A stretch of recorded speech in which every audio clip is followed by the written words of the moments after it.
জামাত ইসলামী যদি ইসলামী ব্যাংক করে থাকে, আপনারা একটা করেন, আপনারা একটা করেন, আপনারা লুট করেন, আপনারা জবাই দেন, কিন্তু একজনের কষ্টের ফসলকে আপনাদেরকে ভাবে তসমাস করতে দেওয়া। আজকে ভারতের এবং ভারতের এবং ইসরায়েলের মোসাদ দেখলো এদেশে যদি ইসলামী ব্যাংক এস্টাবলিশড হয়ে যায়, তাহলে ইসলামপন্থীরা আবার মাথা উঁচু করে দাঁড়াতে পারে।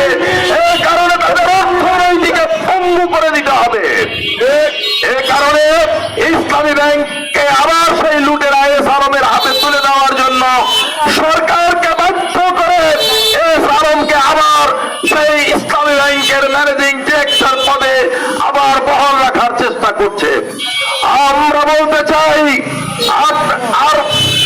আর যারা সমালোচনা করছেন তারা বলছেন জামাত ইসলামী এই ব্যাংক করেছে। ভালো কথা ভাই, জামাত ইসলামী যদি ইসলামী ব্যাংক করে থাকে, জামাত ইসলামী যদি ইবনে সিনা করে থাকে, জামাত ইসলামী যদি ইসলামী ব্যাংক হাসপাতাল করে থাকে, আপনারা একটা করেন, আপনারা একটা করেন, আপনারা লুট করেন, আপনারা জবাই দেন, কিন্তু